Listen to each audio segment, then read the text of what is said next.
Man, welcome back to the Fake Stuff Podcast, man. We are back at it again, doing what we do, talking the fake stuff. And we're going to hop into a little bit of some trades, some of that good shit. Enough of that rookie talk. Me and Kraft have been doing what we do with the rookies and stuff. But, man, we're going to talk some dynasty trades, some keep trade cut action about players that are already in the league. Maybe slide some rookies and some draft picks in there. Kraft, man. In the building, as always. What's going on, big dog? Oh, man, just had a long week of work, and as you can tell by the smile on my face, I'm just happy to be back talking about some fantasy football. I mean, it's been a while. We've been on the rookies for a minute, so this is kind of our bread and butter right here. These kind of episodes, our Friday night, where we just get a little crazy. So, Ian, glad to have you back, man. Pati Poopa, what you got going on? What's up, cousin? What's up, Matt? By the way, the beard is very lumberjacky in the nicest way possible. But yeah, man, glad to be back. Glad to be back talking about some fantasy, the fake stuff. Watched a few of the rookie videos, man, and y'all did a great job. It's only so much you could talk about, man. It's only so much you could talk about until the end of the month. Yeah. And we know people love that shit. That's why me and the Kraft man drop it out there. But listen, I learned a everybody few out things. there. I learned a few things. Yeah, man. So everybody out there, thanks for listening to the podcast. Me and Kraft man, we always say it, man. Even if there was 4 people, 10 people, we would still do this podcast no matter what. That's what we do. Wait, people watch on this? YouTube? A little bit. Unless we got a few people just, checking us out on YouTube. We got like 4 or 5. It's just all me. It's just all me. I watch the same video like 100 times. Yeah, I log in. Put it on before I go to sleep. I put it on before I go to sleep. Put it on repeat. I like grabbing people's phones off the street, logging in, and then giving us 5-star reviews. Have you heard of the Fake Stuff Podcast? Yeah. Yep. 5-star reviews. Check us out on Apple, Spotify, anywhere you can listen to a podcast. YouTube podcast. But with that said, don't be a hoe. Share the show. We don't ask for your money. We don't ask for this and that. All we ask, if you just one thing, Kraft man, is don't be a hoe. Share the motherfucking show. Just share the show. Kraft man, would you like to add on that? Don't be a hoe. Share the show. There's just all kind of ways you can share the show. You can steal somebody's phone, like I did. You can word of mouth is probably the best thing. You just tell somebody, I heard this great fantasy podcast with these crazy guys that get on here and just talk shit all night. And you can share it on social media. That's kind of the way the Gen Zers do it nowadays. So any of those ways is great. All right. Yep. Or email it to somebody if you want to. That's kind of old school. Yeah. Doing a little. Yeah. Not so old school. But yeah, man. That's what thank you everybody for listening to the podcast. It really ain't about getting famous or getting money and shit like that. We just ask that you share the show. So don't be a hoe, but let's get started, man. We're doing dynasty trades tonight, and we're doing a little keep trade cut, and we're just gonna get right on into it because what you're gonna see every dynasty trade, I believe, that we have placed in here tonight is after the combine, or at least around it. But I would say after the combine, before the NFL draft. There's always these different times to buy low and sell high and all kinds of types of shit going on. Because there's rumors going around. I was sending the Kraft man and Swizzy some rumors about what this team is saying, that team is saying. So then it just kind of manipulates the market a little bit of who can we buy low? Can we sell high on some of these guys with some of the rumors going on? But here's the first trade right here. Ceedee Lamb for Malik Neighbors at a 104. And this is my favorite trade because I'm in a league with my brother. And, we're in a league right here. It's a little bit different. This is Superflex tight end premium. My brother, I said, I'm willing to sell Ceedee Lamb or Amon Ra. So he's like, well, what do you want from those guys? And I'm saying, well, you got to start with Malik Neighbors at 103. Motherfucker thought I was crazy. You know what I'm saying? But that's the starting point. If you want one of these top 4 guys like Jamar Chase, Justin Jefferson, Ceedee Lamb, Amon Ra, maybe slide another person in there. This is the price. If you want the players, you want these good players. If you think this trade's crazy, don't make the trade. Me, Kraft, man, my opinion on this is really not that who wins this trade, because me and you play fantasy football. Like, go get good players. If you want good players, go and fucking get them. But if you believe Malik Neighbors is good, keep him. So I don't really have a side that I land on, because me and you, all these trades, you could pick a winner all day. I could go to keep trade cut, type it in the calculator, and there'll be a winner. But we'll just see in 3 or 4 years about CD and what Malik Neighbors comes out. Crap, man, I know I've been rambling, but what you think? Man, it's about as fair of a trade as I can, imagine right here. If I had to side with one side, like you said, I like going to get the star player, but Malik Neighbors is a star player in his own right. He just has quarterback issues, and when are the Giants going to figure out the quarterback situation? They got Russell Wilson there now. I really don't think Malik Neighbors is going to have some crazy type season with Russell Wilson. I'm really down on Neighbors this year, but as far as Malik Neighbors, the talent goes, which in Dynasty a lot of people say, bet on talent, don't bet on opportunity, because opportunity can change. Malik Neighbors I really think he could be one of the best wide receivers in the NFL in the long run. So you might have a little bump in the road in this year, maybe a year after. Hopefully it's not a Garrett Wilson situation, but to add the 104 with it too, get another good player. I mean, personally, give me CD because he got the quarterback right now, but in the long run, I think Malik Neighbors in the 104 is going to win out if you ask this like 3 years from now. What do you think, Em? Yeah, man. Honestly, when the graphic first came up, I just seen Malik Neighbors in the 104, and I was like, "Ooh, that's a slick good trade." Because, like you were saying, I wouldn't do that either. Malik for the 104, mainly because of the quarterback situation in New York. It's ridiculous. But Malik and a 104 for Ceedee Lamb, that's tough. I mean, that is super solid trade. Uh, I don't Between really Noah and like. Levi. Yeah, figures. I don't really like. I don't really like Dak, but he definitely puts up the numbers. And CD is out there open somewhere. And I agree with you. Where I think Malik is going to end up being one of the best receivers in the league. You know what I mean? And I mean, going back to Russell Wilson, he gave George Pickens a pretty good year last year. Just they couldn't score touchdowns. No. I mean, he almost eclipsed 1,000 yards. I think he threw for 16 touchdowns, and he played for, I think Justin Fields started like the first four games. So you're Yeah, talking 12 games, 16 passing touchdowns. It's that's pretty terrible. atrocious. It's Yeah, and I terrible. mean Pickens only got 3 of them. I mean, that's what I'm saying. Like he didn't get a lot of touchdowns, but he was super solid between the end zones, I guess. But Between the 20s, yeah. yeah, between the 20s. And but I want to disagree with y'all. I think not that I want to disagree, but I think I would. I think I would take it. It all comes down to your team and what you got going on a lot of times with all this stuff. But I think I'd almost take Malik in Yeah, the 104. yeah, I But And the do one, agree with what. where you think in the Yeah, I do. 104? What player could you put there right see, now, Matt? Just kind of thinking on it. I would be thinking that's either because let's just be honest. If we're doing the top four, like off the top of my head, people think Genty, and then you got Tet, and then you got the quarterback Cam Ward, and then you got the next would be Hampton. Well, That would be Hampton. my four. Yeah, that wouldn't be my four. Like, I would probably take Hampton two, depending on the spot. So we could be talking Malik Neighbors and Ted. You Cam know what I'm Ward. saying? Or Cam Ward. You know what I mean? Like, it's really I would say it's a very good trade either way. But it does.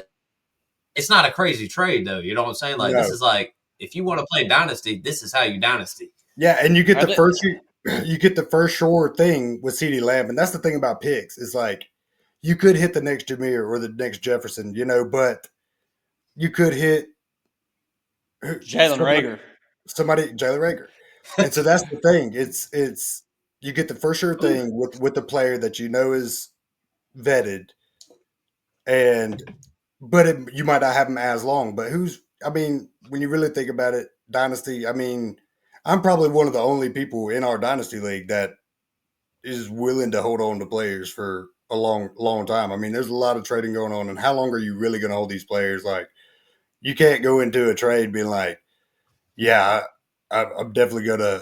I'd rather have the pick because I want the guy for 5 years. It's like I'm thinking 2-3 years max, maybe. You know what I mean? But if you got a great quarterback, that might be a different story. But a lot of times, you're just going to end up trading just because you want to. So That's true. Yeah. I wouldn't put too much stake into a pick. I think I would rather have CD. I thought you said you'd rather have I Nailers than did. 104. I did, but I talked myself out of it. I do got a question though before we move on to the next one though. All right, just like what if this happens in the rookie draft? Just say Cam Ward or Shedeur Sanders goes to the Giants. They pick in the top 3. You could automatically have the stack right away. Is that something like? Would you say Amari and Hampton goes to a great landing spot, say Denver, the Chargers, something like that, and then Shedeur or Cam Ward goes to the Giants? Would that like change your mindset in a super flex league of like go ahead and get the stack? You got Malik Neighbors on your team. Go ahead and get it. I think it would. I think it would, and that's the thing about the draft, is seeing where these players go. But yeah, I think it would change it up if you knew. But and at the 104, you could pretty much guess, like you say, like Amari and Hampton or one of the good quarterbacks. I think it would definitely change it and make me more willing to do it. And like I said, I would probably do it either way, but yeah, especially if Malik got a good quarterback. But a lot of times they don't even work out anyway. So just It's going off. hard to find. It's Yeah, hard to find a good quarterback. Like these teams have been looking for a quarterback for years. The Browns, they had Baker, they screwed that up. But the Browns, the Jets, teams like that. Sometimes people they play fantasy and it's like, oh, they'll find a good quarterback eventually. Like this rookie will pan out. Like the Steelers with Kenny Pickett and Justin Fields, and like they just been a carousel of quarterbacks. It's like, and now they ain't got a quarterback this year. They're looking at Mason Rudolph. You got George Pickens on your team. It's like, well, he might be talented, but when are they ever going to get a quarterback? Right. Yeah. But yeah, so I think we're in agreement. CD over Malik in the 1-4. I think it's just like it's one of those things. It just depends on what your team is doing. It's context, man. Anybody can post trades up here, but you gotta have some context. So I'm gonna get some context on this next one. Amon Ra St. Brown for 3 first-round picks, and this one's mine. And Ian, he had just made a comment something about sometimes you just want to trade just to make a trade. This one's hard. Example A, right here. This was me because this is not a trade that me or the Craftman or anybody would typically make. And well, since hold on one second do this trade. Before you go on, since this was your trade, so give the context behind like what other receivers you have, and yeah. I also want to know where you think that 26 first is going to be. Is it early or is it late? All right, this right here, Amon Ra St. Brown. This team right here that I have right here is my main league. I just won a championship 2 years and a loss. So I was running it back, going all out for the back-to-back. So now I'm looking at my team. I'm like, it's a little stale. You know what I'm saying? You went all out for it. Don't really have picks because I'm selling picks to try to win. You know what I mean? So the context of this is I have Ceedee Lamb. I have Ceedee Lamb, Devontae Smith, etc. I got a few other players, even players deeper like Darnell Mooney that had a good year last year, like just guys like that to help fill your flex spots. But I told the league, I said I'm willing to come off Amon Ra or CD if you're willing to pay a price for him. Amon Ra was the one. Somebody came up and offered me 3 firsts. But I need some running back help, so I'm hoping this draft right here will help me get some running back help. And immediately, initial reactions are, "Wow, I can't believe you paid 3 firsts for Amon Ra St. Brown." And I'm just thinking that's just kind of a crazy take for you to say. I know I'm the one who sold it, but it's like my man over here just paid up and got a top 4 or 5 receiver in the league. Now he's on his team putting fantasy points in the lineup. And just because I got 3 first, that don't mean shit. I got to come out here and hit these picks. You know what I'm saying? What if I whiff on the 105 and 106? Then that's where I'll talk about that 26 first. That 26 first is mine. So if I whiff on that 105 and 106, and I'm tanking, motherfuckers, I'm going to have to go get that 101. I bet you would. but I just want to, I just want to say for the podcast, this ain't a trade I would normally do. I want to go get good players, and I want to put players on my team and go win. I just felt like my team was a little bit stale. I wanted to freshen it up a little bit. So let's sell somebody I can get a lot of shit for, and this is the one I got. So, what say you, Ian? Go ahead. Yeah, man, because Amon Ra is one of those players that has no price or a ridiculous price, and I think, I mean, that looks like one of the most ridiculous prices you could pay for a player. I mean, but it's because he's a guaranteed thing, you know, and you could truly hit on, if you do hit on all those, it'd be awesome. But if not, I mean, like you said, I mean, it's fantasy football, it's the fake stuff. We're just out here having fun, trying to freshen it up, do different stuff. But yeah, man, I mean, Amon Ra, he's definitely, nobody would have thought it, but definitely a sell high candidate, man. I mean, I would pay out the ass for Amon Ra right now, you know, but I want to say one more thing is the reason why I was really wanting to sell Amon Ra, because Craftman knows I've been pretty consistent. There's been a tier 1 for me for 2 years straight, and it's pretty much been 4 guys: Amon Ra, Ceedee, Jamar, and Justin Jefferson. God, if there was one guy, I thought you were saying you had those on your team. My bad. No. If there was one guy that I would say could leave tier 1 and get surpassed by other guys, or maybe his value will drop just a tad. Don't get me wrong. I still think Amon Ra's going to be good as fuck. But I'm just saying, like, it's a possibility that Brian Thomas could pass him or Nico could pass him. You know what I'm saying? He's the only one that I could see could drop a little bit, because even if Ceedee has another bad year, I really don't even know if he'll drop that much. Amon Ra will drop that much. People will drop him down in their rankings. So this right here is just, if there was one guy of the tier 1 that I would sell, it would be him, because I ain't selling JJ or Chase unless it's just like, you know, one of those deals where you can make something work. But Craftman, what do you got? Or go ahead. I was just gonna say one more thing before we pass it to Austin. Yeah, and I think, going off of what you said, one of the main reasons why he would be a candidate maybe to drop is because of all the other weapons on that team. Whereas Ceedee, he's the only man out there, and he can make it happen being the only man out there. Okay, that's all. Go ahead, Craftman. Well, I mean, what I was going to say with if I were to make a trade like that with the 105, 106, I think I need a for sure player in return plus the pick. So I would, you know, attempt to substitute maybe one of those 105, 106 for a player around that value so that you can get points in your lineup right away. Because with those picks, I mean, who would that be? What I'm just saying, what are the percentages? What are the percentages that you are gonna hit all 3 of them? So with the 105, 106, you know, you might get. But what player would you substitute for one of those? Well, yeah, that's what I want to say. I was making. I would like to get. I don't know who he has on his team, so it's very tough. So I would like to get like a James Cook type asset, even though. You know, somebody around that range, like James Cook, I mean, maybe even a veteran to help you win, like Derrick Henry or something like that. Yeah, Derrick Henry, the 106 and the 26 first. Like you get the best of both worlds. You get a little younger with the picks, and then you're still competing really hard in the first couple years. But like a Josh Jacobs, maybe, or well, I just when I trade a player like that, I got to have. If you're going to tear down, I want to tear down to a player. I mean, you're not going to get like a Nico in the 106, but I mean, you're talking probably like receiver wise. I mean, you're like in the Devontae Smith range, but probably have a 105 over him. I got you. This is what I was sending out offers. Literally, I was sending Amon Ra for Roma Dunze in the 103. That was the tier that I was trying to get in, because I was trying to down tier too, like you said. But it's obvious you can't get I was trying, you know, the obvious ones like Brian Thomas and Nico. Can't do it, bro. It ain't gonna happen. And Amon Ra already has. Amon Ra, if you think about it, Amon Ra, he gets a little more stank on his name than anybody else. of like any of these top 7, 8 guys, he'll have doubt going into him next year, and he'll have a good ass year, and people will doubt him again. So my range was like the Rome Odunze, the Rashi Rice. Yeah, There was a that's couple more up T. in there. Higgins, See, up something in like that. up in that AJ area right there. Brown. But hell, they were telling me I was asking too much for that. So it's like, well, if you ask too much for that, I ain't going any lower than that. So give me the Yeah. picks.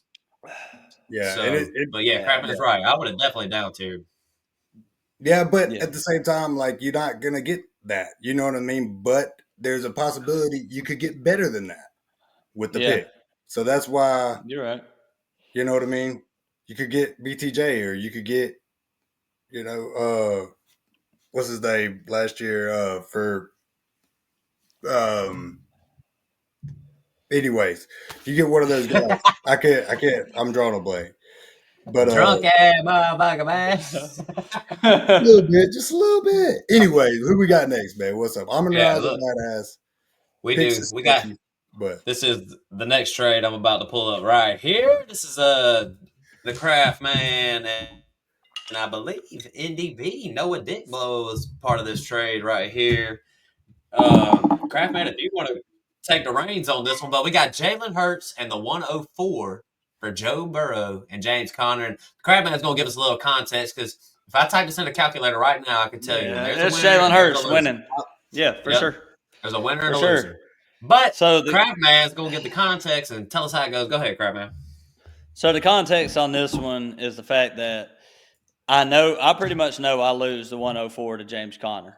Like James Conner is not worth the 104. It's not even close. But I have Jamar Chase, and I also have Saquon Barkley.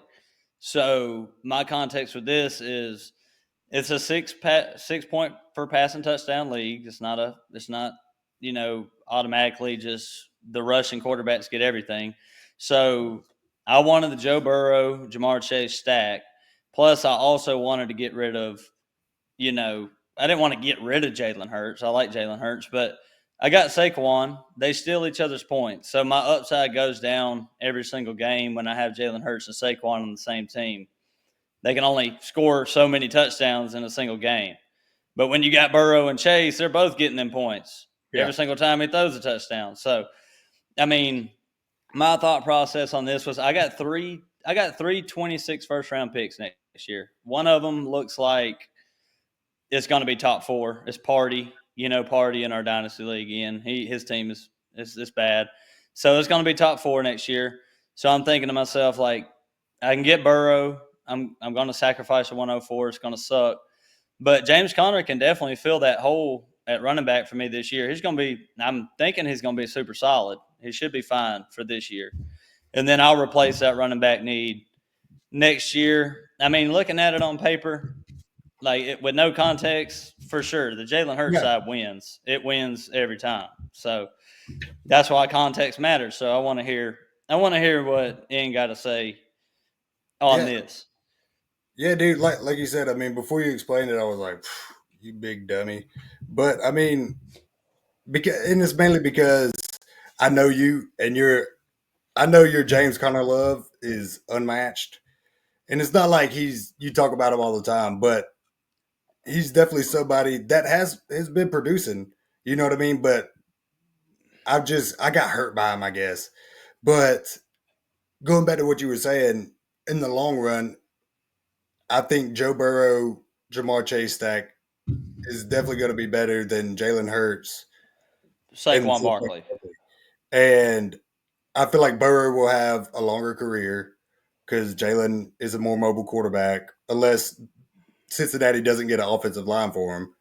And they talk about the tush push getting banned every single year. I mean, it could happen. I doubt it, but they'll just run the QB sneak and anyway if it does. Yeah. So he'll still score from the one. Yeah, and that play there's less amount of contact in that play than a lot. I mean, you're only going instead of running full speed, you know what I mean? Like either way, good point on James Conner being able to get you through this year. His injury history has been better the last couple years, and he's been a solid running back. He's not breaking any records or, you're not seeing him on, Sports Center all the time, but, Yeah, he definitely be a solid running back until you get to that 26 first, then you can, figure out something there. Yeah, and I mean, how often do you get, the dynasty wide receiver one and get a top four, dynasty quarterback all on the same team in dynasty? I mean, it's few and far between. You can have that stack to run for, 5-6 years. I mean, hopefully longer than that. Yeah. Well, Matt, Yeah. what you got to say? I mean, I Ain't, know, I really, know, ain't I really. know Noah won the trade. I was Like, about to say, ain't nothing much for me to say. You already know. I agree with you, Kraft man. I mean, if I went to keep trade cut and I typed it in a calculator, the Kraft man lost his trade. But that's not how we play, and that's not how we fuck a calculator. I like to type them in just to see, you know what I'm saying? But it ain't the end all be all. Like, this is definitely a trade I would make right here. I mean, I like Jalen Hurts might score more than both of them combined this year. right. But when you're looking a Yeah. couple years down the road, in a couple years, maybe not. I don't know. I would never trade James Conner for the 104. That's not the. I do think that Joe Burrow and Hurts had the same value in Dynasty. The 104 is definitely more valuable than James Conner, but context matters when you talk about these trades. Hey, a lot of these trades, they can work out for both sides. You know what I'm saying? This is just one that works out for both sides. It don't have to always be somebody's trade raping somebody. You know what I'm saying? And also, Every trade that comes out. If Go I ahead, didn't, if I didn't have Saquon, I mean, I don't think I'd have done this trade. But that was part of it too. Do you have any more first rounds? Yeah, I got I traded the 104. I don't think I have any more first round picks this year. Let me see. No, I got the 109. Okay. Yeah, I still got the 109. Yeah. So I might can draft a running back this year and 3 first round picks in 2026. You could usually get a steal back there. Yeah. All right, now let's slide it on to the next one. Big boy trade. Big balls and big cojones. Ooh, We got boy. Ooh, boy. Justin Jefferson. And look, it's not too often you see Justin Jefferson get on the block, but look at this price right here. We got Justin Jefferson, the 107, for Roma Dunze, the 101 and the 102. I don't really care what you think about Roma Dunze right now. The 102 and the 101 and the 102 just got shipped off. I mean, damn, what a trade that is. This big boy trade, big balls. Kraftman has a little bit of context on this trade because I know the guy who traded Justin Jefferson, he's stacked at wide receiver and needs some running back help. He's about to get that right now. So, Kraftman, go ahead. Yeah, I'm looking at his team right now. So, B-Nax, good fantasy player, knows what he's doing. So he traded Justin Jefferson. He's the one who traded Justin Jefferson, the 107. His other receivers are still Amon Ra, Nico Collins, Drake London, and Marvin Harrison. Not to mention the ones on his bench. So he's still great at wide receiver. I mean, this is a 10-man league. It's not a 12-man league, so the teams look a little bit more stacked than normal. But his running backs are Alvin Kamara and DeAndre Swift with Rachaad White on the bench, and names like Jalen Wright, Austin Eckler, Tajay Spears. So I like this trade for both teams personally because he's still got great wide receivers, and he can go ahead and just fix his running back problem right away if he wants to draft Ashton Genty and Hampton, or his quarterbacks are Trevor Lawrence, Bryce Young, Michael Penix. They're more, Bryce Young and Michael Penix are kind of like wait and see kind of guys. So, he could draft a quarterback at the 102, or he could go back to back running back. So either way, I think it works out. Yeah. When I see Justin Jefferson on the trade block at all, and anything behind him, I think that's ridiculous. Like, it's Justin Jefferson for the whole league. You know what I mean? Like, The 101 and the 102, man. I know the one, and that's upon further. Would you trade Justin Jefferson for Bijan and Jahmyr Gibbs? Because that's like yeah, and that's what I was saying. then. And that's what I was getting to. And as I looked and at Roma it, Dunze. as I thought about it more, I mean, you're trading you're trading JJ for the 101 and the 102, and then you're trading Rome for the 107, which is probably around where he was drafted. So I can literally look at this as like two trades in one, honestly. But you do it like this to make it seem like you're not just trading away Justin Jefferson. I'm sure that's hard to do, but like you said, I mean, he's pretty stacked at receiver, and this is a good running back draft. So that's a very solid move if you need running backs. I mean, he's got his choice of the litter now, and so yeah, I mean, at the end of the day, having Justin Jefferson is awesome, but we don't know who's throwing him the ball. I mean, he's a kingmaker. There's no doubt about that. But at the same time, like, there's a lot of intangibles there, and you still don't know. So I don't think he's going to have as good of a year, And Odunze, I think, is actually going to have an uptick this year.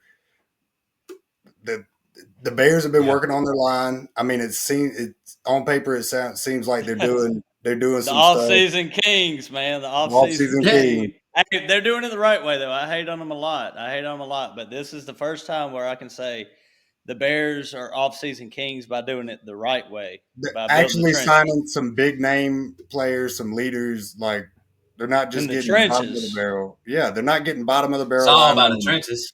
Yeah. So, yeah, I mean, I'm with it. I do think it's funny that it's always humorous to me when I see Ian or Kraft Man giving the Bears some props. But I'll say about this trade, I typed it into the motherfucking calculator. This one right here.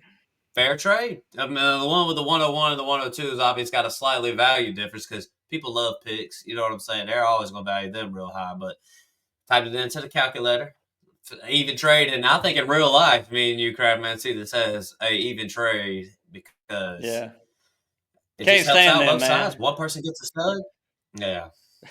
So fuck them even trades, man. What's going on with these? I want to see somebody get ripped off.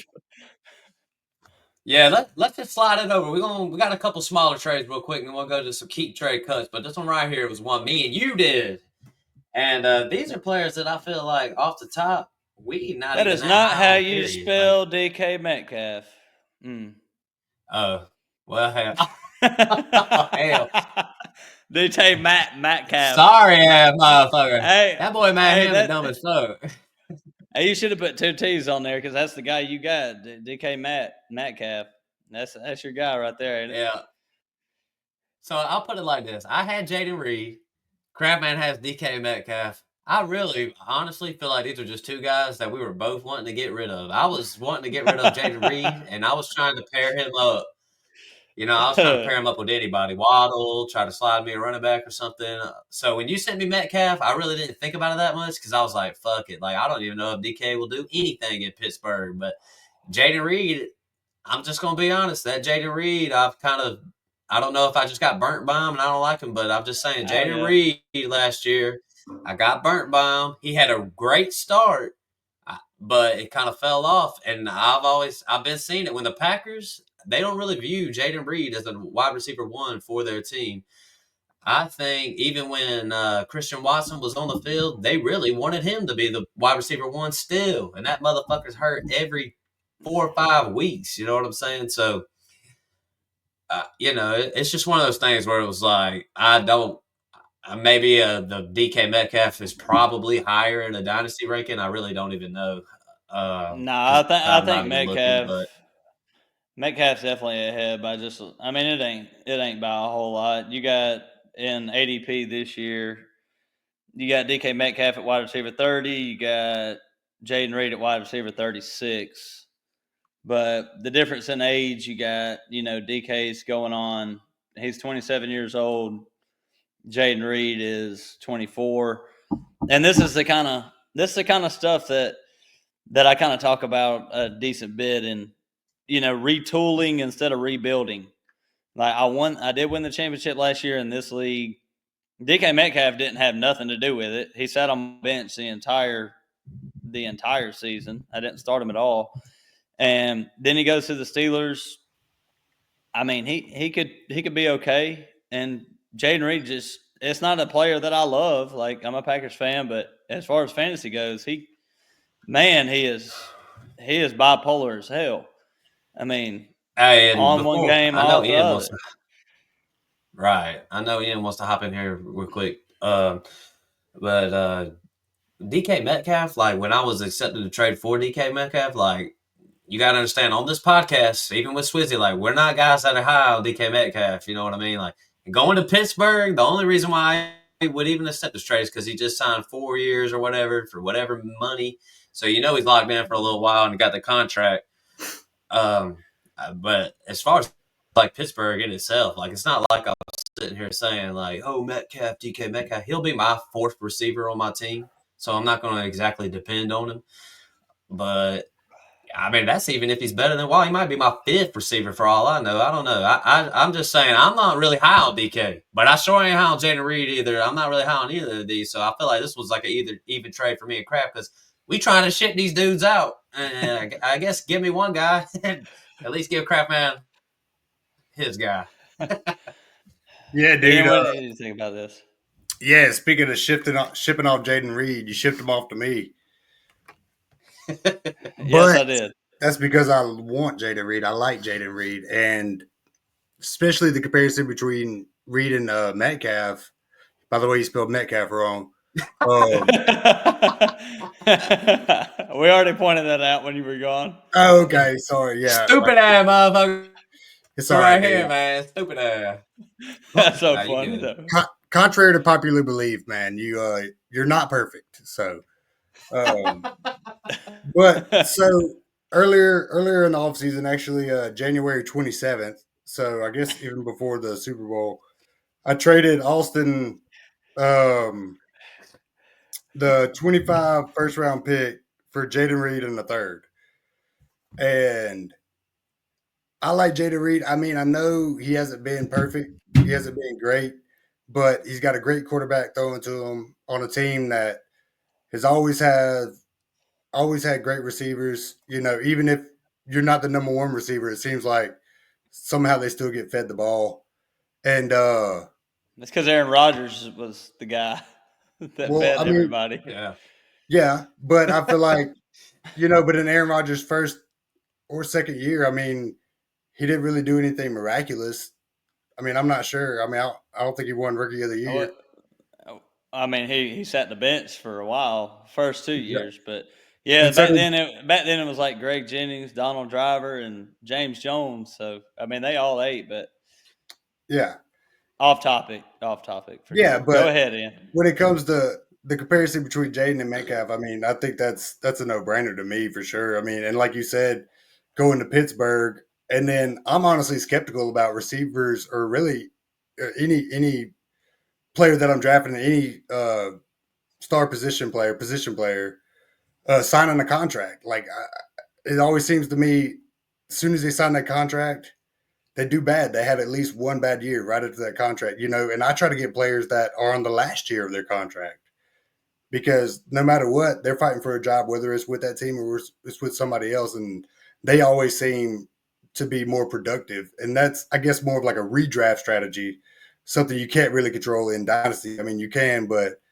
it's is what it is. Yeah. But yeah, I mean, I think the winner in this is going to be the Jaden Reed. And like I said, I mean, I like Jaden. I mean, I am a Packers fan, but I think he's one of those receivers that can blossom here in the next year or two. And if he doesn't, I mean, I trade you a first round pick for him. No telling what that could be. It could be badass. But my first round pick is really bad. So, oh yeah, I think it's at 1-9 actually. Yeah, the 1-9. Yeah. Yeah. So Yeah. yeah, I mean, I hope Jaden does great because I I got him on my team. But I get Jaden Reed in one, and I ship him off in the other. I mean, yeah, that dude. kind of tells you Hey, how I felt about him, but that kind of tells you how I feel about Metcalf with the Steelers too. And I mean, I really just wanted to get a little bit younger. I mean, I was looking at 2025. Maybe Metcalf outscores him by 50 points on the season, but is that Is that better than getting 3 years younger? I mean, I don't know. That's kind of, if Matt wins the championship this year, and Metcalf's a big part of it. Maybe Yeah. that matters. We'll see. We'll see. Almost the last one. Breece Hall, 104. I mean, this one right here is the reason why this one's a good one to bring up is because Breece Hall's value is, up in the air. I mean, I know I've seen all kinds of reports. We're talking like Jets want to use all their running backs. Breece Hall just in the fantasy world got a little stank on him just because he had a tough year last year and stuff like that. Me personally, I'm not that worried about Breece Hall. Like, I think if you graded out Breece Hall with a lot of these running backs that we think are fucking stacked this year, he's probably better than what every one of them except for one, maybe two. You know what I'm saying? So it's like the 104, the 104. I mean, I feel like this is about as even as a fucking trade can get, really, if you really want a guy like Breece Hall. Because, I mean, what can you buy Breece Hall? If you send a late first, you're not getting Breece Hall no matter how bad he was last year. So this right here, early first, I mean, even as fuck, and I got to say this, depends on where your team's at. If I'm winning, I want Breece Hall. Wouldn't mind shipping off. I'm always all for shipping off running backs because their values go up and high, up and down. They're like cryptos. Wide receivers are stocks. Breece Hall, running backs, they're cryptos. That shit's going everywhere. So if you want to sell them high, go ahead and sell them high. What say you, Kraft, man? I mean, the funny story about this is that I got Breece Hall off of M for the 105, and I was like, I instantly regretted it. I was like, let me see if I can get the 104 for Breece, because I got to thinking, I was like, man, Justin Fields is there. Braylon Allen's starting to get, like, he was actually better in between the tackles last year. Breece Hall's kind of like, I mean, he's still super talented, but he was used more as he was just special in the passing game, but he wasn't special in between the tackles, and he kind of faded off as that 3-down running back that you really, really want. Yeah. So, So I mean, you shipped him off too. So me and you both have a dog in this fight. Right. And go back to what you were saying about him getting used a little less and more of a specialized role. I think that might have to do with the injury still lingering, maybe. But yeah, no, I'm a huge believer in Breece. I mean, I drafted him when we did the startup draft in 2022. I drafted him with the 307. I was like, Breece is still here. Okay. And he played like some or most of that year, and I held him the whole time he was hurt. He was just on the bottom of my bench, and I was like, I know he's good. I know he's great. And then he come back and had a ball out year for me last year or the year before last.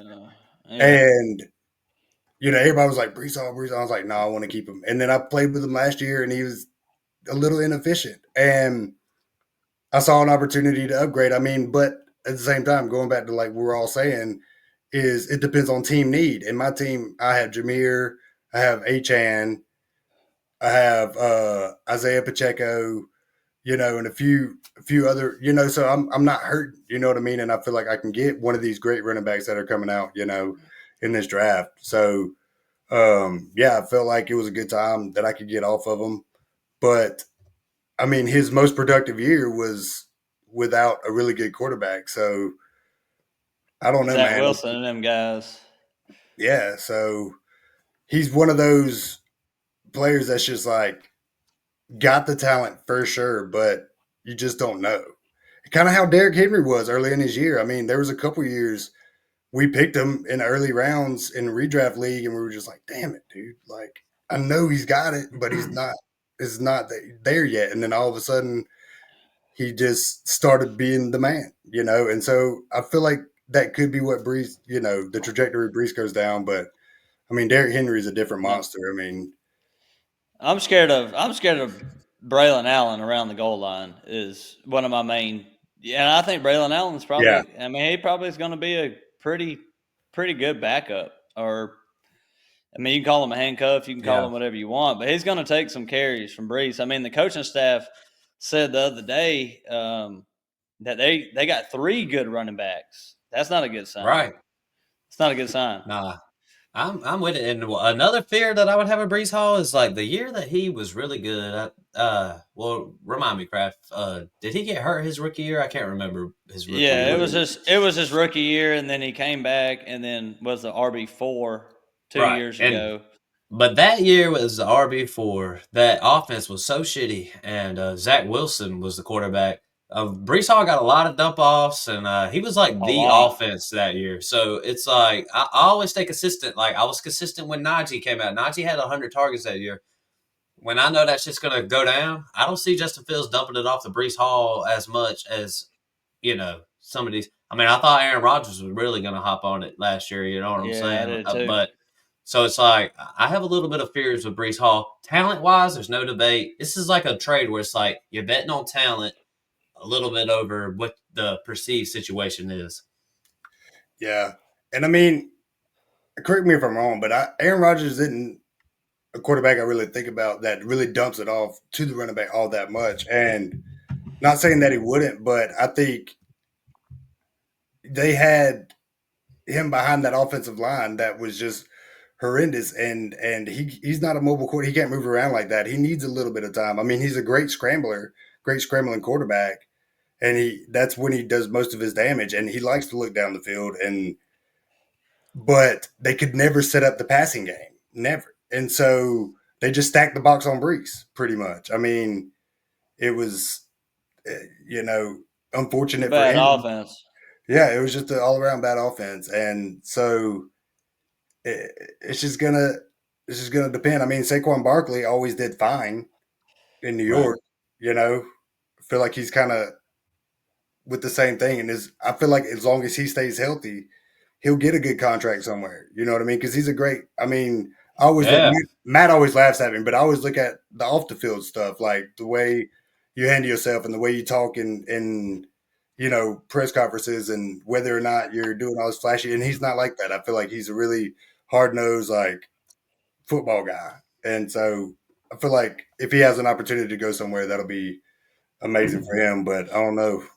I don't Yeah, know. it's almost like you always when these running backs move places, you're always worried about them. But it's like I don't even know if I'm worried about if Brees Hall I think it'd be an moves on. upgrade You know what I'm anyway. saying? Yeah, pretty Right. much. So, all right, man. Look, fellas, we're gonna switch it up just a little bit. We're gonna add a little keep, trade, cut to the mix. I just want to for people out there, if you're new to keep, trade, cut, we're gonna name 3 players out there and basically you got to keep, you trade, or you cut. If we're talking real football, I mean, obviously the names that we're going to bring up, you're obviously not cutting them. You know what I'm saying? And maybe some of these trades, so we'll say we'll trade this person. Yeah, in fantasy football, you're probably not going to trade them. This right here is just a good exercise to see where the values of some of these guys are. Because if their value's too high, maybe you want to trade them. Maybe if you just this player got some stank on them, maybe you want to cut them. You know what I'm saying?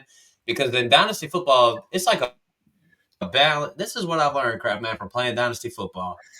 It's a balance of do you want points in your lineup or do you want value and maybe some youth, that type of stuff like that.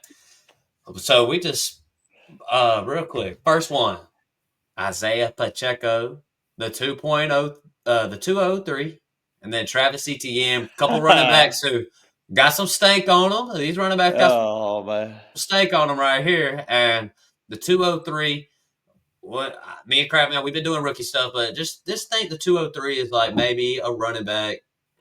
And there might be a couple wide receivers out there at this point. Me and Kraft, we got to see some landing spots before we start giving y'all some rookie mock drafts. Me and Kraft, man, we don't go out there and say, we ain't gonna put an episode out on rookies and then be like, well, it depends on the landing spot and do that shit for an hour. It's like right here. Caleb Johnson. It's a Caleb Johnson type area. I'm thinking like maybe Joe Mixon, Chuba Hubbard, David Montgomery, maybe 203. Yeah. Like those kind No, of we're talking all dynasty here, Ian. This is all dynasty. I mean, I am too. 203 rookie draft. Chuba, I mean, I don't know. Brian Robinson. I'm just trying to. I'm saying this Pacheco, the 203 in your rookie drafts. So you're talking about like Caleb Johnson, somebody like that, or Travis Etienne. So this is I'm saying if you traded the 203, who could you get? Is what I'm saying. Okay, I got you. You get someone. Yeah. That's what I Word. was. I know what Ian's saying now, though. Okay, I got you. Yeah. So Ian's bringing up, possible players you could trade for the 203. Craftman brings up somebody and Caleb Johnson and stuff. I'm gonna be honest though, Craftman. If Caleb Johnson at the 203, I'd take him over Pacheco and ETN personally. But I don't know. I mean, my thing. All right, here's what I would do. I would keep Travis Etienne. I would trade the 203 and then I'd cut Pacheco. Because I'm going to be real, I got Pacheco on some of my teams. I was high on him last year. I ain't high on him this year. I don't really see him sticking there. I know last year he at the end of the year, I know he's got some stank on him. He broke his leg or whatever. He played like he broke his leg in a you know what I'm saying? Like, you break your leg, like, you're going to be sorry. So, Right. But the thing is most of the times we would view him as a buy low. I don't really view him as a buy low. I view him just cut him. I'm trying to ship him off. If I could trade Pacheco for the 203 today, I would. It's just the unfortunate, situation of where Pacheco got hurt and he lost a lot of the steam. I mean, he's already, was he undrafted or seventh? I think he was like a 7th round pick. So like you get injured like that, even though you won a Super Bowl with that team and you played very well through it. But the way this draft is going this year, with it being such a deep running back class, and then the Chiefs are picking in the late first. They got like 2 back-to-back picks right there. Even in the 3rd round, it's like, because they got Kareem Hunt, who's older, Pacheco, they might be looking at a running back. I mean, there's a lot of mock drafts that say they are looking at a running back. So, I mean, if it's something that I'd have to do right now, I would say I would keep ETN. I would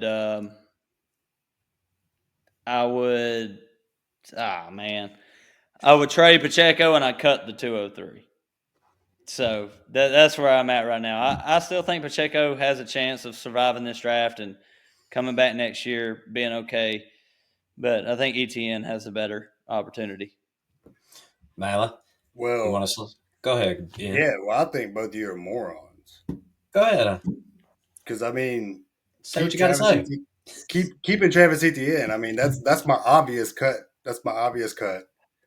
I mean, I'm trading the 203 and I'm keeping Pacheco. I mean, he's on a better team. He's going to have the opportunities. He's the number one back there for sure. Etienne, I don't know if he's the number one back, even if he stays healthy. I mean, like I said, you could get somebody like Mixon or Hubbard maybe for that 203. I mean, I'm thinking keep Pacheco, trade the 2, and then drop Etienne. I mean, that's all me right there. I like it.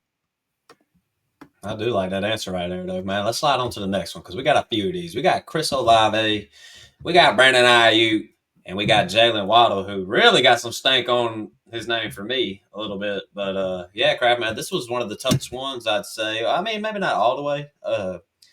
Because Brandon Ayuk, we were discussing it before the pod, and it's like, well, I've never been the biggest.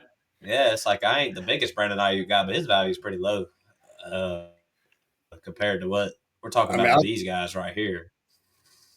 I'll take it away. I kind of got it. Is it easy for you, Ian? Is this easy? It wasn't. I mean, it took a second, but so I'm thinking my cut candidate is going to be Chris Olave.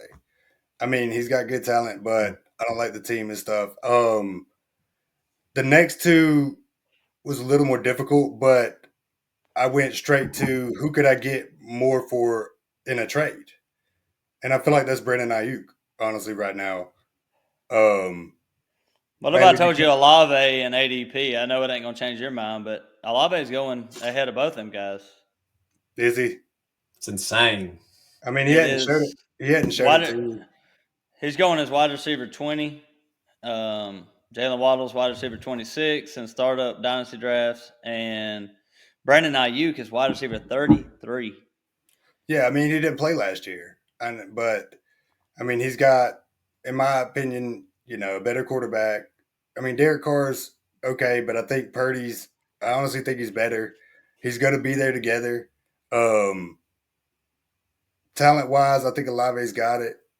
But I just feel Concussions. like I I just don't. I don't feel like that New Orleans has got it all together yet, and this year might be a drop for San Francisco. But Ayuk is locked in there, and they're locking in Purdy, and he's the number one guy there on a team that's known to do good with one of the best coaches in the NFL who knows how to get people, the best out of their players. Whereas, I mean, the Saints aren't that right now, and if Olave goes somewhere else, I feel like it would be, but I don't feel like I want to cut Jalen Waddle.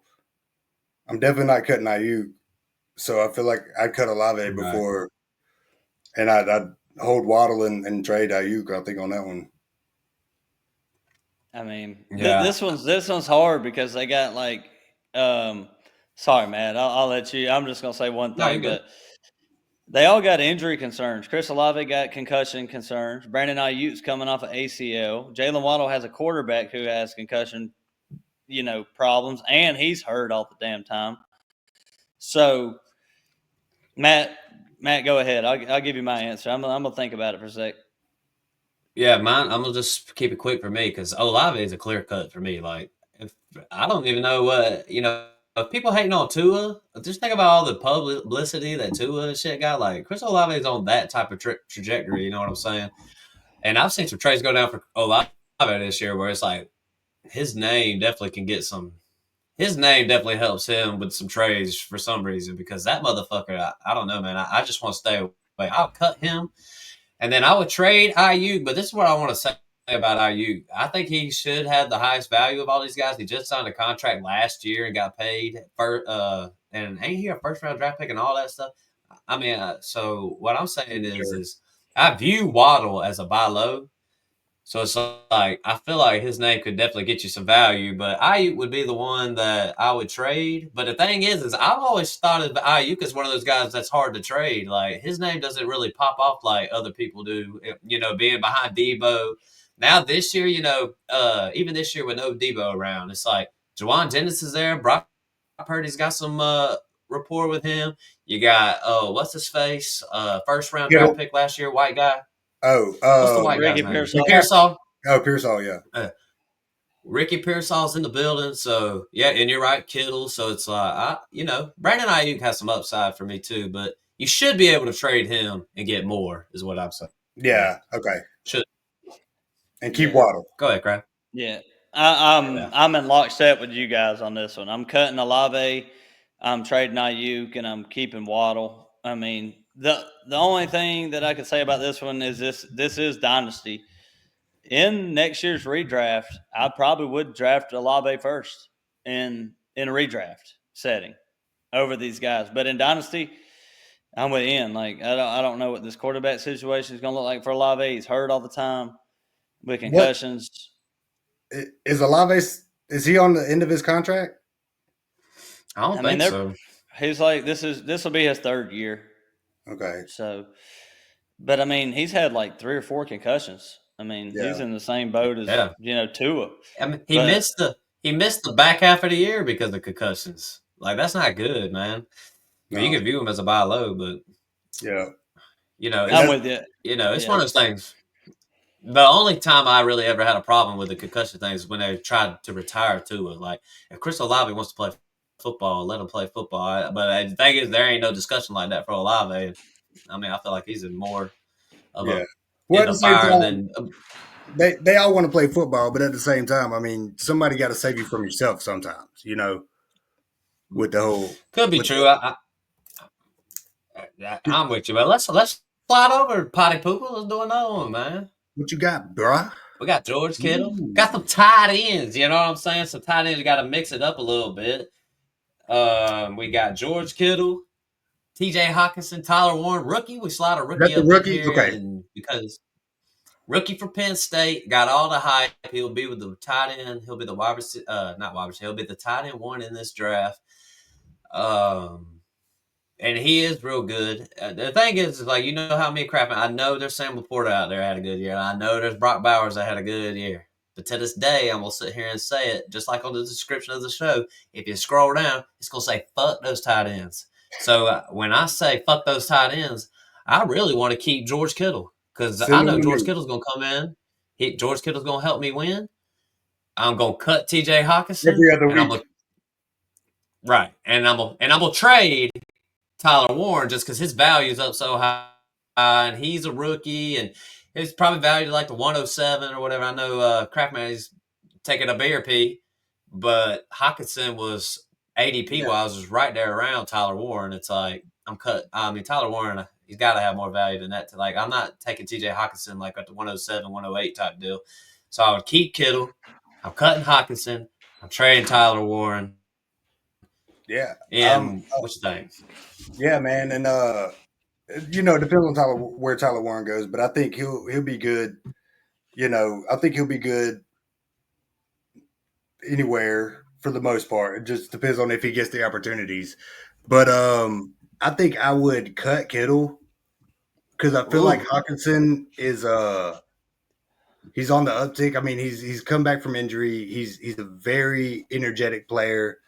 I feel like he's kind of a younger Kittle, I mean, Kittle's a legend, but like I was saying, 50%, I mean, a lot of the time Kittle is used as a blocker, and so he gives you a lot of boom and bust, boom and bust. I feel like it would be more of a level playing with Hawkinson. And I feel like I would trade Warren, because you could probably get more value for him than either of the other two. Well, how old do y'all think George Kittle is right now? 33. What do you say, Matt? Yeah, I want to say he was younger than what we think. I'll just say 30. Yeah, he's 31. TJ Hawkinson's 27. And then Tyler Warren, the rookie. But, man, this is tough. So, I don't even know. That's just really hard. But TJ Hawkinson in a full PPR league, I think TJ Hawkinson is going to have a lot of value, like especially in tight end premium where you're getting points for the reception. But as much as I talk about it, I'm keeping Kittle. I can't get rid of Kittle. We just talked about Brandon Ayuk in the last one where it's like he's coming off an injury. You got Ricky Pearsall there. Is he going to be great? Is he going to be good? We don't know. But the only thing we know for sure about this offense is that George Kittle and Christian McCaffrey are good as shit when they're on the field. And Kittle don't seem like he's slowing down at all. It didn't seem to me like yards after catch. I mean, he's still breaking tackles left and right. TJ Hawkinson just seems more of a, catch and fall down type tight end. And then, I'm trading Tyler Warren. I'm keeping George Kittle. I'm cutting TJ Hawkinson. Tyler Warren he got the most value right now. You know what I'm saying? Yeah, you got to trade. So it's like, yeah. Let's put it on over, man. This is the heat check one, the Tucker Kraft heat check. Kraft man wanted to see where he stands. So we got another. I got to write down my timestamp, Kraft man. But Tucker Kraft, Kyle Pitts, Dalton Kincaid, and listen, I'm gonna hand it over to you, but I'm gonna just say Kyle Pitts is my cut. But go ahead, Kraft man.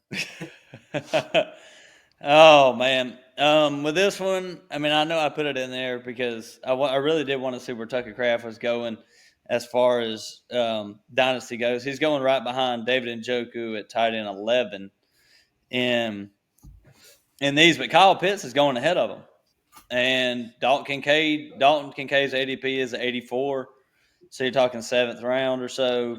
Tucker Kraft's going at ADP 103, so you're talking a couple rounds later.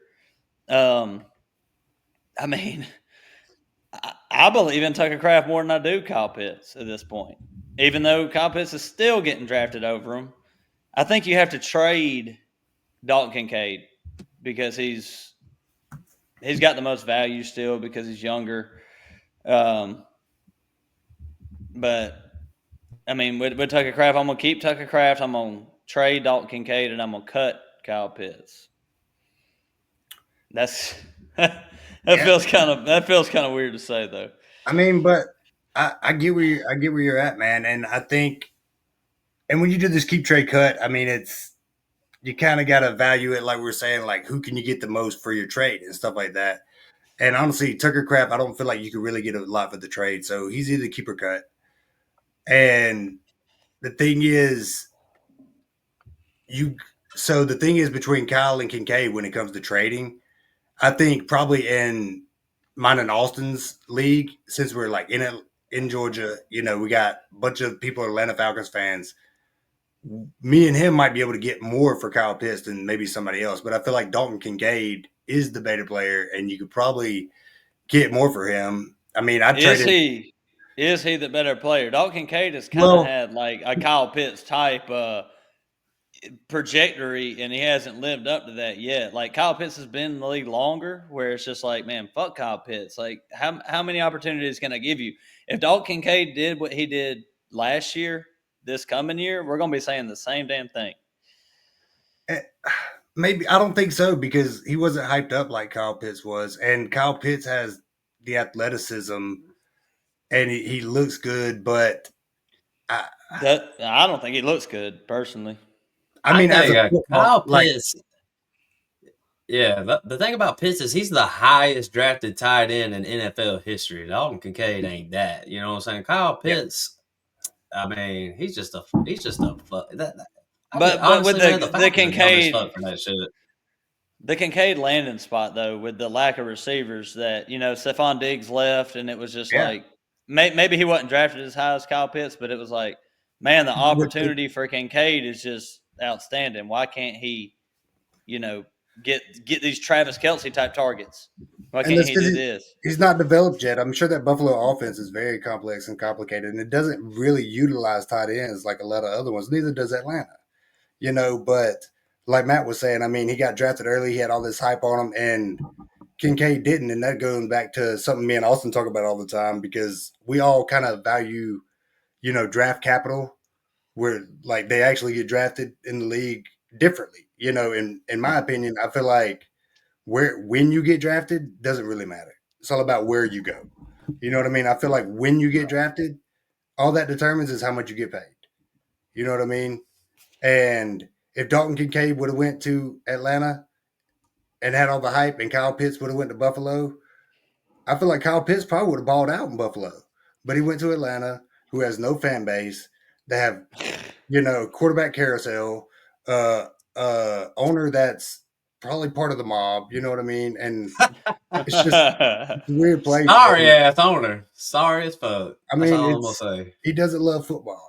It's just not like it just don't have that culture there like you do in Buffalo. And but like I said, I mean, Kyle Pitts has the name value, and I mean, I traded Dalton Kincaid to yours truly up there for uh Mark Andrews, but I was sitting on Sam Laporta and somebody else too, and I was like, I would go ahead and get this because before last I traded it off season last year, and he was like the number 2 tight end. I was like, I'll take a veteran guy. We got a tight end premium league, already got Sam Laporta, and so I just seen a value in that trade. But I think you got anyway, more than that too. I think it was like, I think you got a second out of it or something might have on been a top pick in of there, it. Yeah, yeah. yeah.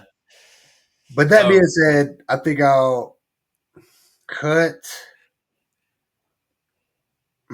I think I'll cut Kraft. Hold on to Kincaid and trade Pitts. No, I'm cutting Pitts. Holding Kraft and trading Kincaid. all right, Kraft, I'm gonna cut Pitts, obviously. I'm gonna trade Tucker Kraft and I'm gonna keep Dalton Kincaid because Dalton Kincaid last year, I don't know if you remember Kraft, man, before the season came in, I was up in here like Dalton Kincaid's gonna be this and that and that and this. You know what I'm saying? It didn't You work did. out. I'm gonna run it back, and if it don't work this year, then maybe I'll fade Dalton Kincaid a little bit. But and Tucker Kraft, his value is just it's tight ends. His value is It's just nothing. high enough where I know I could get He, something like I for him. said, So, he's down there with David Njoku right now, as far as He's really only which a is couple spots. insane. He's really only a couple spots lower than Pitts and Kincaid. That is insane that Pitts is still, I don't know, man. That one drives me up the wall. And then for my Falcons fans, because I'm a Falcons fan, but nobody hates Falcons fans more than I hate Falcons fans. I'm just being honest. That Kyle Pitts trade is the dumbest pick in the history. It's just a Falcons type deal, man. Well, anyways, man, what's up, man? You want to slide to the next one, Kraft, man? Well, I was just saying what I was looking at is Kincaid. I got Kincaid at 7, Pitts at 9, and then Kraft at 11. So they're pretty close right there within each other, but the name value is totally different. You're right. Tucker Kraft ain't got no name value. You can't trade Tucker Kraft. None. You just hold him if you got him. But according to this, he's got the talent. So yeah, I feel like that's your obvious hold, and then figure out which one you can get more for between the other two. I agree. Man, let's just fuck tight ends, man. I love tight ends. Tight ends. Fuck them all. Fuck them all, tight ends. I'm gonna get a shirt that says "I love tight ends" and wear it on here every time. Hey, for those of y'all, if you do love tight ends, check the description on the Fake Stuff Podcast if you don't mind. Right here, we got Joe Burrow, Jalen Hurts, Jaden Daniels. This is a tough keep trade cut right here. About as tough as you get. So obviously, I just want to say we probably wouldn't cut any of these, and these two have obviously these guys have been in some trades. You got to though. Joe Burrow, Jalen, you got to. It's the name of the motherfucking game. So this is what I'm gonna say. I'm gonna just go ahead and do it right now. Top of the dome right here, because this was a tough one. I think I'm gonna trade Jaden Daniels. That joker's going as a dynasty quarterback 1 and some shit. So and he could be. You know what I'm saying? Like, I ain't hating on him. Like, I don't want to hate on him at all. But that sophomore slump, it's fucking coming. We all know it. Let's stop playing like it ain't. Jaden Daniels, let's trade him right now. Give me motherfucking the thing is I gotta trade Joe Burrow because people don't like Jalen Hurts. I'm just being real. So give me Jalen Hurts and I'll trade Joe Burrow with Jamar. He got a lot of Joe Burrow's good, but he's a pocket passer too, so he's gonna have some down years. So just give me Jalen Hurts for the next 2. I'll trade Jaden Daniels out of here and get me a fuck ton. You better give me a fuck ton if I'm trading Jaden Daniels. So, but go ahead, crap man, tough one.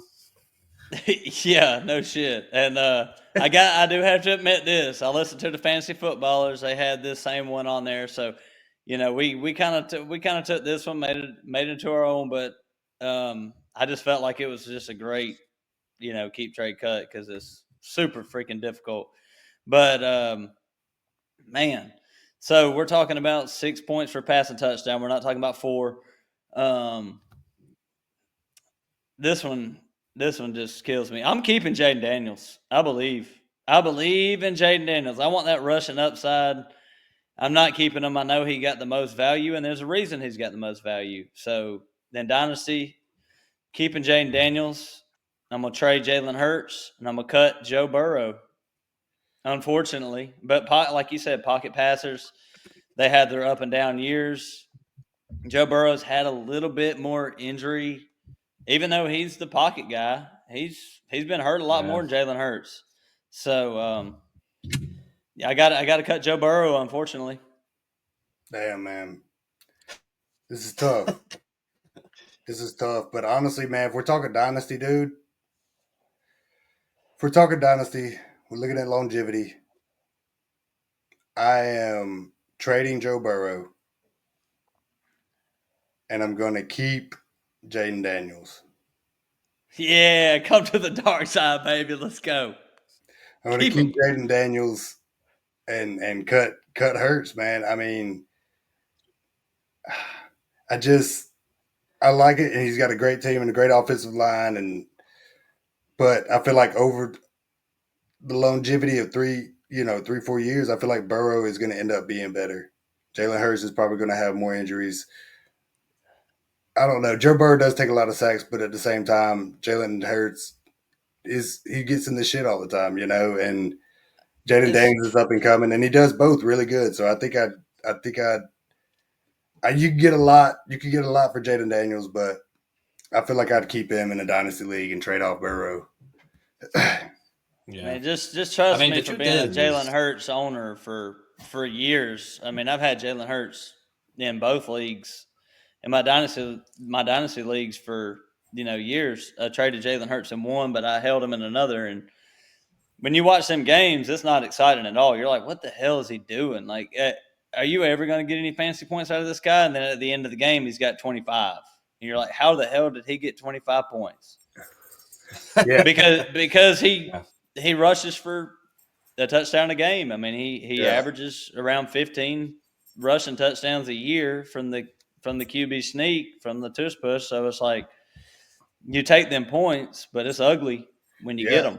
And with Joe Burrow and Daniels, I feel like you know, it's almost guaranteed you get that occasional 40, 50-point game. You know what I mean? Whereas Jalen, you hadn't really seen that. I mean, but Burrow does it time and time again. You got Saquon there. Burrow does it time and time again. So, all right. Well, the toughest one of the night, that was.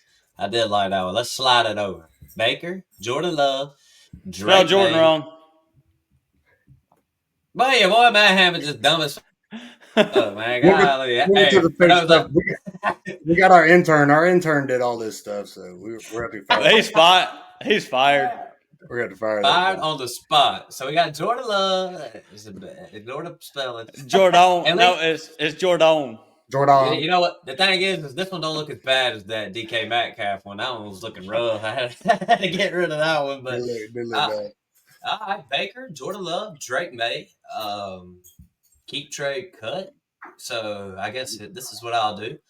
I'm gonna keep Baker, and I'm gonna win me a championship. I'm gonna cut your little motherfucking Packers quarterback, and then I'm gonna take Drake May and trade his ass because I just think he's got the most value right now. To me, he's definitely got more value than these two guys over here because I think Baker was good as fuck, but I feel like people don't view Baker like we would view Baker. You know what I'm saying? I think some people are just like Baker Mayfield, yada, yada. They don't really like him. But Jordan Love, I had to get on the Kraft, man. Everybody want to hate on Kyler Murray and this and that. Jordan Love was fucking trash last year. That's all I'm going to say. I'm cutting Jordan Love. I'm trading Drake May. This is the easiest one for me. Go ahead, Ian. Go ahead, Ian. It's easy for me. I mean, I don't know which Baker Mayfield you was watching last year, but I feel like he did pretty swell. I mean, definitely nowhere near my cut. I'm cutting. No, he said he was keeping him. I'm keeping him. I'm cutting your boy. I'm cutting your guy. Sorry, motherfucker. Well, you also said, and the other thing I disagree with, you said Drake May has the most trade value, and I think that's totally wrong. I mean, we've only seen him play a couple games, man. I mean, he's my obvious cut. I'm probably trading Baker because you can get more for him, and then keeping J-Lo. You ain't getting nothing for Baker. I'm just telling you that right now. Ain't nobody out there buying Baker Mayfield. You get more for him than Jordan Love? No. I think you can get more for Jordan Love than Baker Mayfield. Well, that's what he said. I didn't cut. Well, what'd you say, Ian? You say you cut Drake May, you're trading Jordan Love, or you keeping him? I'm keeping Jordan Love and trading Baker because I think I can get some more. But he said he would trade May, cut Love, and keep Baker. Got a little disagreeing. Crap, man, where you at? Beautiful. Oh, man, this is an easy cut. I mean, the cut's easy. Drake May, get out of here. I like Drake May. I mean, I do like Drake May. But the Patriots, their wide receiver core is pretty trash. So I like points in my lineup, and I'm gonna keep Jordan Love. And you like points to your lineup, so you're gonna keep Jordan Love? Oh. I'm gonna keep Jordan Love. Just I know Baker did outscore him last year, but man. You got me second guessing, Matt. Like this is one of them arguments that you can actually win me over. Usually, I'm like hard on what I say, but you can win me over. Go ahead and talk me into it. We just did. Check out our last episode, one of our last episodes, Superflex mock draft. Man, Baker Mayfield went at the 312. You went with him at a 312, took him as your second quarterback. It's like, I know you look Baker for the points. If you're talking about points, Baker's going to get them over Jordan Love and Drake May combined, probably. I'm just saying Jordan Love. His receiving core is older. Opinion. His receiving core is older. Yes, and Jordan Love to me is a buy low. I'm just shitting on him really because you two are in here. It's funnier that way. So, but I would go get Jordan Love and put him on my team. You don't see any Clemson players in here, do you? Not, we will on the next one. But I mean, Drake May. I mean, I don't know. I get you. I understand why you would cut him. Baker's the easy keep though to me. Yeah, that's really the only reason in Dynasty. Whereas I love Baker. I would definitely draft Baker in redraft, but his receiving core is older. I mean, Green Bay got the youngest team in the NFL, and most of them are wide receivers. I mean, Yeah. And Baker's older too than Jordan Love, and I mean, but I don't look at quarterbacks like that in Dynasty where it's like a 5-year difference or whatever. Like it don't mean shit to me. I mean, I love Baker. He's one of the funnest quarterbacks. So he will outscore Jordan Love next year. There's no but doubt. who do you think you could get more value for? Love or Mayfield? It depends on what league you're in. I mean, in doo-doo, you're definitely getting the most for Drake May because all these folks out there just love some young QBs that play on shit teams. So I would try. I mean, in this one, I'm cutting Drake May, but I'm still going to keep Jordan Love, and I'm gonna trade Baker. Yeah, I guess I'll trade Baker. Unfortunately, I like me some Baker though. All right, I think Baker, even though he was good, I feel like even though I'm gonna switch it right here, but even though Baker was good, I still think he's attainable. Slide it on over T Law, my guy T Law. I'll never. Go ahead, Kraft. I was just gonna say your spelling is right on this one. It's kind of. I was thinking the same thing. I was like, he didn't misspell nothing, but I wasn't gonna say nothing, dude. I wasn't even gonna say nothing. Right. Penix and JJ McCarthy in the mix, and these are all guys I've invested in. All three of these in some league, some form or fashion. Maybe not T-Law, but he's my guy, so I'm invested in him. Listen, man, I would go buy T-Law now if I could. The thing is people who got him know your league because the people who got him, you can't get them from. Michael Penix, Craftman knows. I ain't ever doubted Michael Penix before I ever knew he was on the Falcons. I was saying Michael Penix, I was ranking him ahead of McCarthy, May, whatever rookie quarterback you had out there. I was saying Penix was 3, but you could convince me into 2 at the time. That's true. JJ McCarthy's one of those guys. His value's high. You want to talk about a sell high? Gotta be JJ McCarthy, I feel like. Because he had that one preseason game where he went the fuck off, then got hurt, and then you got a team with Justin Jefferson and TJ Hawkinson and Addison and the quarterback, the coach, they're slinging the rock. So it's like, McCarthy, if you could sell him now, I mean, I might would. And if somebody wanted to offer me a good ass offer, I'd ship him off. Penix, you guys are gonna think I'll just I would go ahead and give him my answer, crap, man. No more rambling. And y'all gonna be surprised. I think I'm gonna keep Michael Penix. I'm gonna trade JJ McCarthy, and I'm gonna cut my guy T Law. Wow, with the Clemson background, and the reason we wanted to put this in there is, I think we all. I don't know what N has to think, but I think we all can agree on the talent level of these guys. Like I think we all think JJ McCarthy is the least talented. Am I right? Yeah, I do personally, but I mean, we haven't seen Michael Penix play. I mean, he did a couple snaps, but it's true. You know, JJ McCarthy's on the best team. Yeah. So that's the decision. It's like the Vikings. You know, you got Kevin O'Connell over there who just quarterback whisperer. But like with T-Law, you got, you know, he's a generational talent from what they say. We'll see if it ever comes to fruition. But with the Jaguars, you got Brian Thomas over there, great receiving core. Michael Penix, you got Drake London. I mean, good running back. JJ McCarthy, you got Justin Jefferson. You got great receivers in every single team. So, I mean, this one is tough. But I actually am with Matt. I think I'm gonna keep Michael Penix. I believe in Michael Penix. I hate the Falcons. I mean, the Falcons suck ass most of the time, but so do the Jaguars. So I'm going to keep Michael Penix. I'm going to trade J.J. McCarthy. And I'm going to cut Trevor Lawrence. What you think, Ian? Well, what I think is, let me ask you a question, Matt, first. So, say Penn. Say Penn. Penn. Now say X. X. Penix. No. Every time you say it, I just keep thinking penis, and it's just hilarious. But so yeah, I mean, but go back to what you said. They are on par. Like coming out of college, I feel like the three of these had about the same amount of hype. I mean, Trevor Lawrence. Nah, T-Law way ahead. I mean, he won national championship. Way. Penix played for it. JJ McCarthy didn't do either, but Damn, he won one too, didn't he? Yeah, he won. He won with Michigan. He sure They did. won. oh, that's right, yeah. So in that I sense, forgot yeah, about that one. in that sense, yeah, they're both elite quarterbacks in college. But I think what I would do is I'm cutting Penix.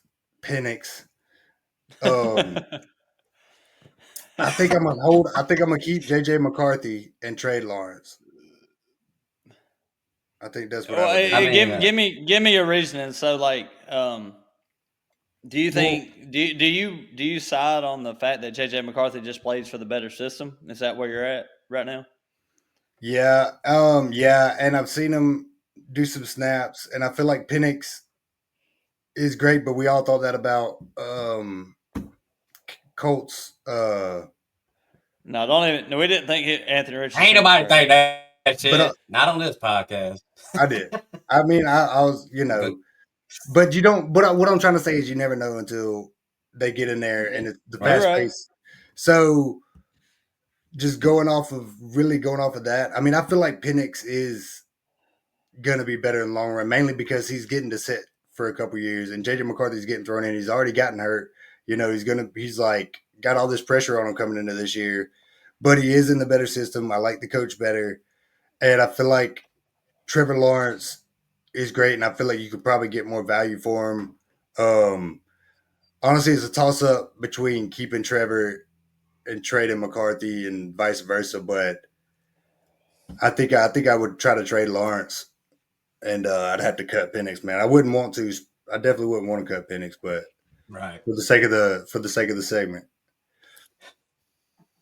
For the sake of the segment. Yeah, man. Slide it. Let's slide it on over, man. Get some running backs in here. We got the running back whisperer with us. Although, even though I'm calling you the running back whisperer, we've had old cousin Brad on the episodes. That joker said, and don't look like no motherfucking running back whisperer compared to him. That's all I know. Yeah, one good year. Bucky. One good year with the running backs, bro. I've been doing it every year. Bucky Irving. Yeah, one good year. Kyron Williams. He got JT. Alvin Kamara 2 picks before me, and he thinks he's the man. Okay. What we got? We got a good one right here. Bucky, Kyron, JT. I'll be honest, crap, man. This could be my easiest one. That one you talk about was the easiest one. I think this one is my easiest one right here when I look at it, because I'm gonna keep Kyron Williams. I'm gonna trade Bucky Irving. That motherfucker, you getting him in 4th rounds of rookie drafts and stuff. His even if he is gonna be good for the next 2 or 3 years, his value has soared so much. Sell him, and I'm cutting Jonathan Taylor out. I mean, Jonathan Taylor whooped my ass at the end of last year. I don't even think RB1 in the playoffs. Been that good. And the truth is JT, if you go look at his shit, he ain't been that good the past 2 or 3 years. I don't care what anybody says. That dude's value's been way up there for a long time. But he finished strong last year, so you might could get something for JT. But I'm cutting JT. I'm keeping Kyron because Kyron's the man. That offense runs through Kyron Williams, no doubt about it. And then Bucky Irving, he's got a lot of value. Let's ship him off. I mean, what if I told you Bucky was going ahead of both of them guys as startups? I believe it. Yeah, I would too. I believe it because he showed out. He showed out last year, man. He showed out last year, and all 3 of these guys really showed out last year. And it's kind of tough, man. I mean, I wanna be able to keep JT because he did finish so high last year, but we are in a dynasty talkings, and so I feel like you could get your highest value for JT. I think I'd cut Kyron, keep Bucky. It's hard to no. I mean, I got to go with you, man. I got to keep Kyron. He's on a better team, better coach, better chances. Baker's gonna be flinging that rock. And I just feel like, the LA is more built to run the ball. The offense definitely goes more through Kyron in LA than it does Bucky in Tampa. So, yeah, I think I'm with Matt on this. Oh man, Fuck it, go ahead, Kraft. Yeah, Oh, switch it. I just really thought that y'all would disagree with me on this one, but I think we're right there together. I mean, Kyron, I just feel like always gets the shit into the stick all the time for some reason. But I'm keeping Yeah, Kyron. it's I'm definitely it's keeping because all Kyron. them mother. It's because all those motherfucker on Twitter didn't like his 40-yard dash, Kraft man. So they don't like Kyra no more. But he scores But what, like 20 touchdowns a year? I mean, the dude is ridiculous around the red zone, and there's no way I'm keeping I love me some Jonathan Taylor. I mean, I definitely drafted him next year, but I'm not keeping the running back that plays with Anthony Richardson. I mean, when he hands the ball off to Jonathan Taylor, he has to touch Anthony Richardson's inaccurate hand, who gets this. It gets all the stink on Jonathan Taylor. And then you seen what happened last year. He dropped the ball at the 1 yard line because he knew that's what Anthony Richardson would do. hell So yeah. so Um, I gotta cut JT and I gotta trade Bucky. I'm keeping yeah. Kyron. Yep. Man, we'll go ahead and get it. We'll go ahead and whip on through these. We got Xavier Worthy, Devontae Smith, Roma Dunze, and damn, I feel like this was pretty tough because I would probably keep. Man, go ahead, Kraft man. You go first, buddy. All right. Well, at this point, I got to cut Devontae Smith. It's the easy one because I think Devontae Smith is extremely talented, but the way that offense runs, he's a third option. You're not going to get any type of ceiling at all with Devontae Smith. I mean, he's going to be solid throughout the year, but I want to play for a little bit of upside. So I would just have to trade Xavier Worthy, and I'm going to keep Roma Dunze. Yes, And sir. that's where I'm at. I agree. You don't even. You know how I feel about Roma Dunze. I've been, all on it. I don't even think his price has even changed over the summer. So yeah, I would trade Xavier Worthy. Keep Roma Dunze. I like his upside, and Devontae Smith. He will have some good games. Devontae Smith is one of those guys. He's in your flex spot. You know what I'm saying? Roma Dunze is somebody you hope is going to be more than just a flex. He's going to be like your 1 or 2 guys. So yeah, Ian, you want to go say something? Yeah, man. For the sake of the segment, I'll give you my answer, but with Roma Dunze, it's tough, man, because they are the Plays for the off Bears. they are the offseason. They're the offseason heroes, and it seems like he's got the talent. He's got a good quarterback. They can get a few things figured out. I feel like he would be super productive, especially with DJ Moore there. It's the same thing kind of with Ayuk and Debo. When Debo was on the field, Ayuk had great games, and so. But for the sake of the thing, I think I'm gonna have to cut Rome. I'm going to probably get more value for Devontae Smith. I think. I don't think Um, so. but I think I'd rather hang on to Xavier Worthy mainly because he's with Patrick Mahomes on a kind of more or less a pass first offense, and then I feel like if Rashi Rice isn't what he was, he have more opportunities before Devontae Smith will. So I don't know, man. I guess it just depends on who I can get more. Because I do like Devontae Smith, and I mean he's paired up with the Super Bowl champs. You know what I mean? He's on a great team, but they are a Right. run first offense, and he's the third, fourth guy. So Yeah. yeah, it's tough there. But I think I'd have to cut Rome. I mean, Who do y'all think is going first in startup ADP right now out of these 3 guys? If you had to guess, Should be Rome. I'm gonna say Rome. it's probably Just Zay. because I happen to look at his. It's probably Zay. yeah, it goes Adunze, Devontae Smith, Xavier Worthy. Mm. They're only a couple picks Okay. apart. Rome Adunze is going at ADP 47, and Xavier Worthy's at 61. So you're talking about a full round later or more. Wow, wow, and Yeah. that's what I'm Yeah, saying. that Like one. I see the talent there. I mean, he's got a great. We think is great. I mean, he showed flashes of greatness. Caleb Williams did, and But it's everybody. I mean, when's the last time you had a great receiver from the Browns? Name one. You mean from the Bears? Yeah. From the Bears.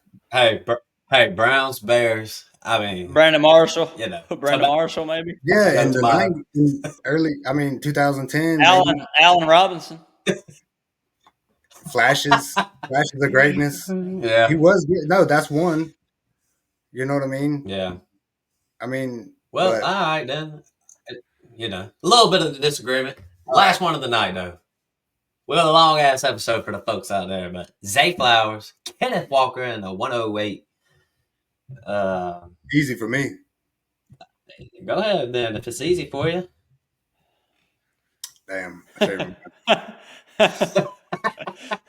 So Kenneth Walker, right now as it is, I'm keeping. I'm gonna cut the 108 and trade Zay. No, I'm gonna trade the 108. I just don't want to cut Zay, man. All right, you go. I'll go last. I got you, man. I got you because I already know what I'm gonna do because I'm going to keep because I've been looking into Zay Flowers just a tad bit lately because I was just kind of looking around for people to trade for, and I do think Zay Flowers is good. But I'm going to keep Kenneth Walker because I believe next year. I think Kenneth Walker's about to ball out next year. I'm a believer in it. I believe. Zay Flowers, I'm gonna cut Zay Flowers. That dude last year, he had a good year by his standards last year. He was wide receiver 25 in PPR. And I'm just saying, we talk about like Devontae Smith and stuff like that. Like I view Zay Flowers more in that range at this point. Even though Zay Flowers is the number one guy on that team, they're not going to run the. They're not throwing the ball like that. You know what I'm saying? I mean, they are, and Lamar Jackson's good, but Derrick Henry and Lamar doing their thing. I'm gonna slide Zay Flowers. He was the wide receiver 25 last year. I'm gonna trade to 108 because April 12th, April 11th, April 12th. The 108 is gonna start gaining that traction. I trade to 108. Okay. Well, I'm gonna blow your minds. It's gonna be crazy. But I'm gonna keep the 108. I'm gonna keep the 108, and I'm going to cut Kenneth Walker, and I will trade Zay Flowers. Zay Flowers got more value in dynasty leagues. You get a good running back with that 108. I could get a good running back with that 108 who doesn't have Zach Charbonnet behind him with a new coaching staff over there. So, good point. I have a feeling that Zach Charbonnet is going to eat into it. Kenneth Walker's injury prone as hell. He's the T. Higgins of the running back room, and I feel like I can get a good player at the 108. I mean, this is I did too. It's totally against what I usually do, but these other two players, Zay Flowers, great for your fantasy lineups, but he's gonna be in your flex spot. I mean, that's pretty much what you're gonna get out of him. And then Kenneth Walker, RB2 if he's healthy, maybe back in RB1 if he can stay healthy all year. But give me a chance to see what I can pick at the 108 where I'm at. Yeah.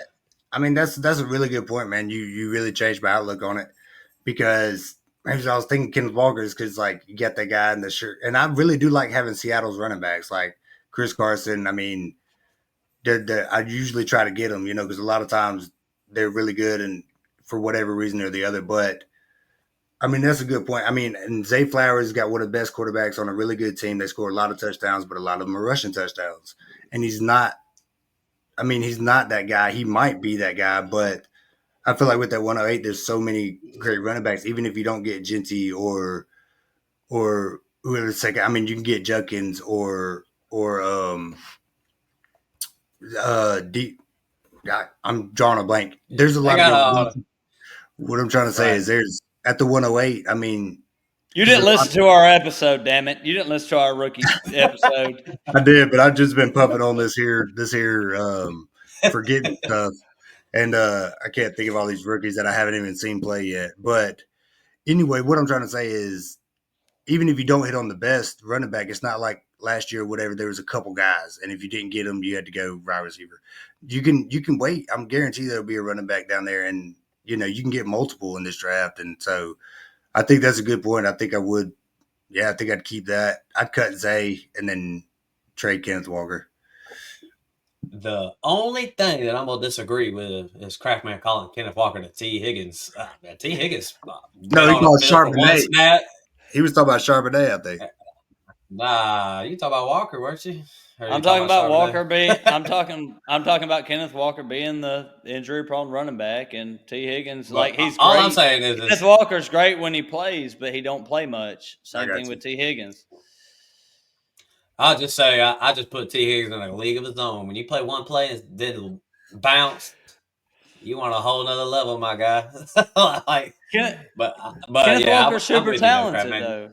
He is. He's super talented, just like T. I know. Higgins is. I know. Man, Shit. shoot, fellas. I think that about, hey, for those who out there and listen, we drop some 20 and 30-minute episodes, but you might catch one like this while we up here all night doing this, and that's the best time for you to sit on your lawnmower, roll your one up, crack you open up here, and listen to the Fake Stuff podcast. Kraft, man, you got any words that you would want to say to our people out there? I just appreciate everybody for listening. If there's ever an episode that you don't want to miss, I think is this one. You don't want to miss this one. This is a good one. We've been talking rookies for a while. We love dropping the rookie content, but it's not necessarily our strongest point. This is where we shine a little bit, Matt. Right. That's where we shine a little bit. So I mean, it was great. Ian, awesome, man. It was a great episode. Ian, what you got for us? I got an impersonation of Austin. Hey, thank you for listening to our podcast. We're so glad. No, I'm just kidding, man. No, y'all are very professional. Y'all do a great job with this thing, man. And I'm so happy to be on here with y'all. And I feel like it's only going up from here, man, because we're just a couple mentally not all there guys, just talking about stuff we barely know anything about. But I mean, we do it for fun, not for money. And so, anybody who's hearing this, we do appreciate you listening. I'm glad he said that. We don't ask for your money. We ain't asking for this and that. But we will say, don't be a hoe. Share the show. Share the show. Don't be a hoe. Yeah, Matt. What are we not? What are we not, Matt? I'm not a hoe. Oh, we ain't that. We're not the fucking. We are not the fucking experts. I need to just start to say that now. I should have said that at the beginning of the episode. We not the experts because we better. No, I'm just kidding. The reason why me and Kraftman like to say that is because we're not the experts because we don't deal in absolutes. If you get on Twitter, everybody's gonna be like, "Oh, you don't know ball. That trade right here." Like me and Kraftman don't roll like that, man. We say play fantasy football. How the fuck you want to play fantasy football? It's the best advice we can give. But we're gonna tell you how to play it better. Yeah. We do want to win some money. Bunch of trophies. We do our best. Bunch of trophies over here. Well, except for Austin. Me and Matt got one. I got a lot too, man. I know. Mine's in my boy's closet. I can't wake him up and go pick it up right now. But I appreciate you having me on, man. It's always a pleasure. Yeah, he'll be on. Ian will be on there, especially when we drop in redraft stuff here soon. But with everybody, just thank y'all for listening to the episode. But with that said, nothing else. There's nothing more to say. So don't be a hoe. But we out. Peace.